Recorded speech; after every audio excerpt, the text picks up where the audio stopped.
Hi guys! Meron lang tayo sasagutin na question dito from Ma'am Katchi. Sabi niya, why after stop mag-copy sa BitFX, wala naman nakitang profit? Same pa din. More than a week nag-copy pero walang difference. Ang sagot po dyan ma'am is, dahil yun nga po, 1 week pa lang naman kayo nag-copy at currently meron po tayong open trades. So, hindi po ibig sabihin na kapag nag-copy ka na po is meron ka ng profit agad. Kapag po tayo may open trades, kagaya po nito, pakita ko sa inyo yung actual trade natin. Ito yung master account po natin. Kapag po meron tayong open trade na hindi po sang-ayon yung trend sa atin, kagaya niyan, uptrend po, pero may mga sell order tayo. So, kaya may negative. Naka-sell tayo, pero pataas yung presyo. Ngayon, ano po yung trading strategy ng BitFX? Bakit kami naka-hold?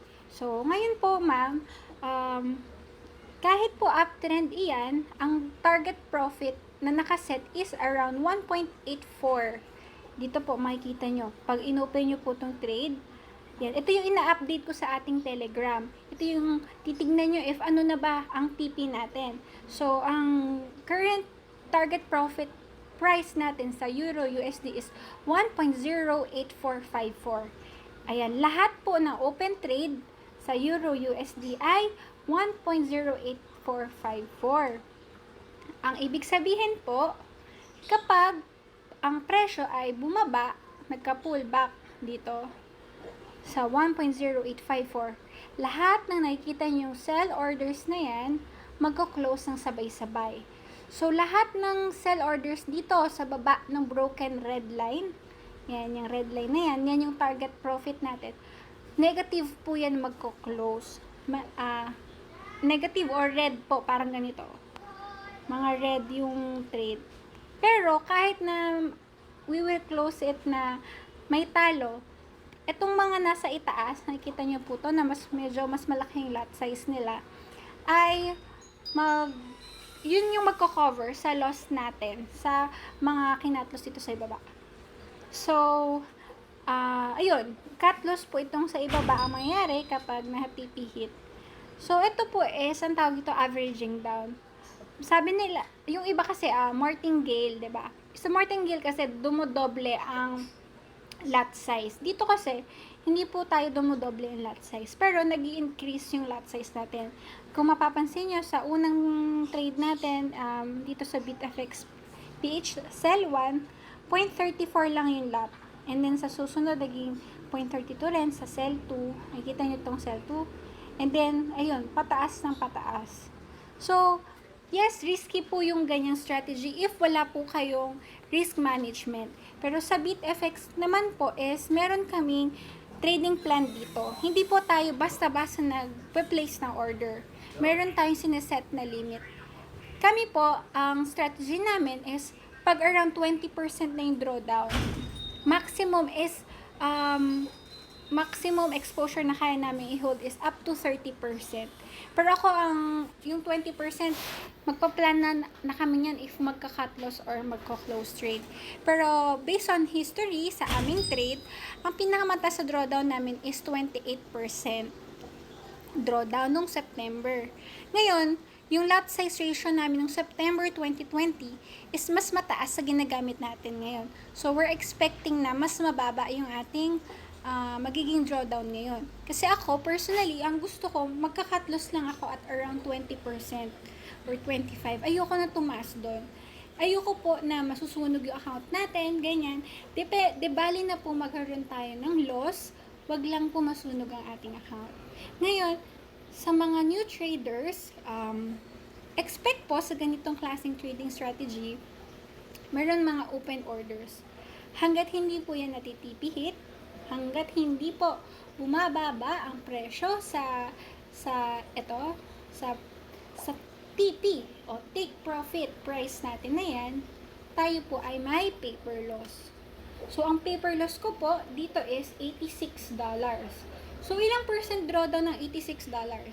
Compute natin. 86 divided by 1,089. 1,089. So, ano po pala to ha? Cent account, kaya ganyan yung figures. So, pag binasa nyo yan, $86-87 lang paper loss. Tapos, ang balance natin, 1,089. Nag-withdraw na rin kasi ako dyan eh. Kaya, yan yung ating balance. So, ayan. 7.8% drawdown pa lang tayo. 7.8%. And na-mention ko, ang risk appetite namin is up to 20 to 30%. So, as long as pasok pa sa aming trading plan, hold lang kami dito, at hindi pa kami kakabahan. Makakatulog pa po kami ng normal niyan. At makikita nyo nga rin naman po guys na nasa tuktok siya ngayon. Ayan, nasa resistance level siya. So, ano po guys, usually nangyayari kapag nasa tuktok, di ba po bumababa yung presyo? So, humihinga yung market. Hindi naman yan talagang puro pataas lang. So, dun po tayo nagkakaroon ng chance na ma-hit yung profit sa pullback ng price. Ngayon guys, may papansin nyo dito na muntik na tayong ma-hit noong ano ba tong date na to? November 22.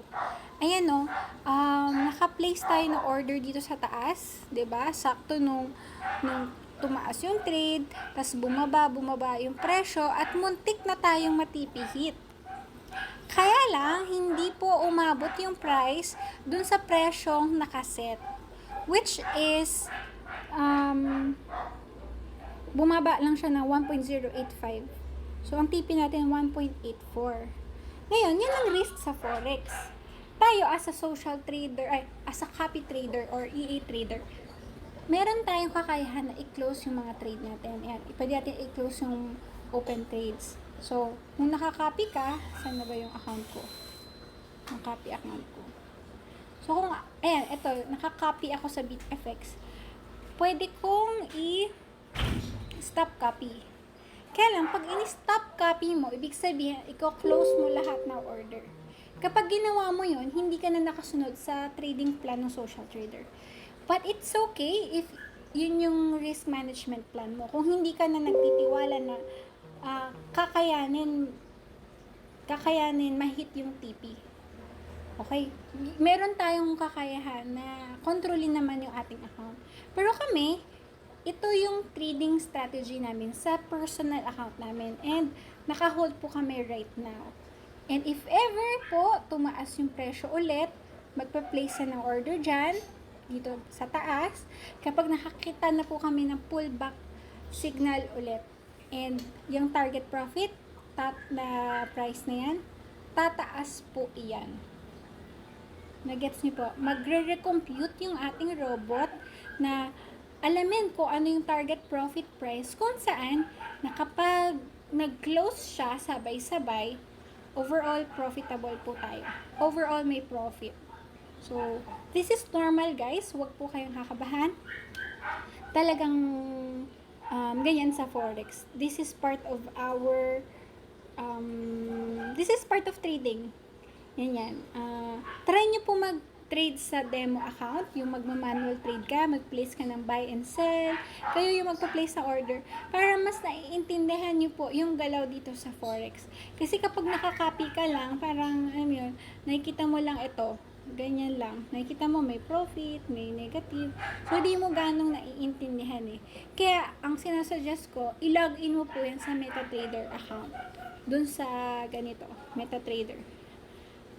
Pero take note ulit guys, yung TP na yan, hindi nyo po yan nakikita sa inyong copy trading account. Kaya nag-send po ako ng announcement doon sa ating Telegram about the login details dito. So, meron tayong read-only password na sinend sa ating GC. Pwede nyo i-login yan. Pag sinabing read-only, hindi nyo po makaklose yung trade. Ayan, nakagray po yung pag-place ng order, pang-modify, tsaka pag-close. So, it's okay na i-login nyo itong master account natin para na-view nyo yung mga details na ganyan. Kasi kapag sa MP5 lang po guys, hindi yan nakikita. Hindi tayo nakalogin. Hindi pa ako nakalogin pala.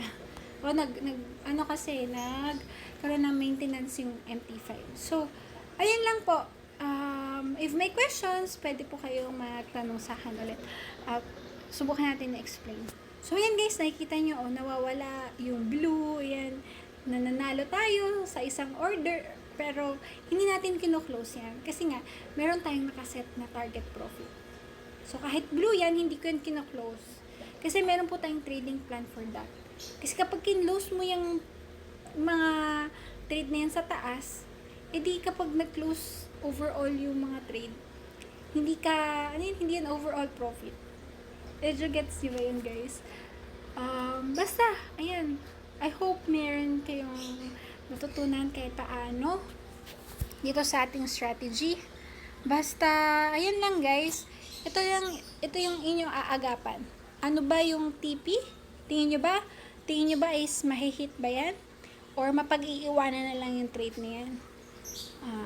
Tingin nyo ba, kaya pa ba na account ninyo i-hold? Kaya ba na risk appetite nyo yung ganyang loss?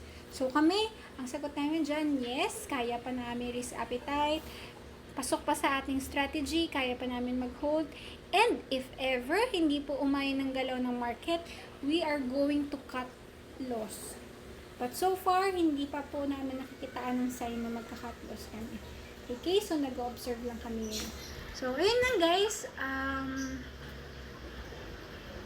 Chat lang kayo if meron kayong questions. And we will try to explain it live sa ating webinar. Mag-schedule po tayo dyan. Okay? Bye!